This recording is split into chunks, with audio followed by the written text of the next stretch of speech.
And God remembered Noah, and every living thing, and all the cattle that was with him in the ark, and God made a wind to pass over the earth, and the waters assuaged. Genesis 8:1. The fountains also of the deep and the windows of heaven were stopped, and the rain from heaven was restrained. Genesis 8:2.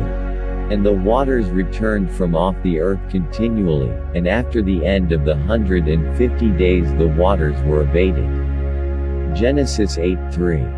And the ark rested in the 7th month, on the 17th day of the month, upon the mountains of Ararat.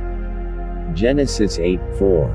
And the waters decreased continually until the 10th month. In the 10th month, on the 1st day of the month, were the tops of the mountains seen. Genesis 8:5. And it came to pass at the end of 40 days, that Noah opened the window of the ark which he had made. Genesis 8:6.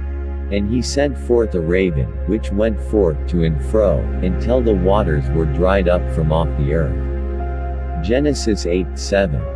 Also he sent forth a dove from him, to see if the waters were abated from off the face of the ground.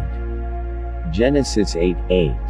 But the dove found no rest for the sole of her foot, and she returned unto him into the ark, for the waters were on the face of the whole earth. Then he put forth his hand, and took her, and pulled her in unto him into the ark. Genesis 8:9. And he stayed yet other 7 days, and again he sent forth the dove out of the ark. Genesis 8:10. And the dove came into him in the evening, and, lo, in her mouth was an olive leaf plucked off, so Noah knew that the waters were abated from off the earth. Genesis 8:11. And he stayed yet other 7 days, and sent forth the dove, which returned not again unto him any more. Genesis 8:12. And it came to pass in the 601st year, in the 1st month, the 1st day of the month, the waters were dried up from off the earth. And Noah removed the covering of the ark, and looked, and, behold, the face of the ground was dry. Genesis 8:13.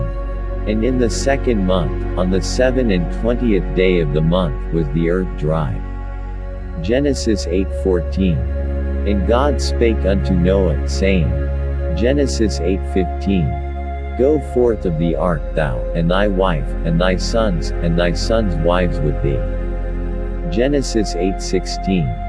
Bring forth with thee every living thing that is with thee, of all flesh, both of fowl, and of cattle, and of every creeping thing that creepeth upon the earth, that they may breed abundantly in the earth, and be fruitful, and multiply upon the earth. Genesis 8:17. And Noah went forth, and his sons, and his wife, and his sons' wives with him. Genesis 8:18. Every beast, every creeping thing, and every fowl, and whatsoever creepeth upon the earth, after their kinds, went forth out of the ark. Genesis 8:19. And Noah builded an altar unto the Lord, and took of every clean beast, and of every clean fowl, and offered burnt offerings on the altar. Genesis 8:20. And the Lord smelled a sweet savor, and the Lord said in his heart, I will not again curse the ground any more for man's sake, for the imagination of man's heart is evil from his youth, neither will I again smite any more everything living, as I have done. Genesis 8:21. While the earth remaineth, seedtime and harvest, and cold and heat, and summer and winter, and day and night shall not cease. Genesis 8:22.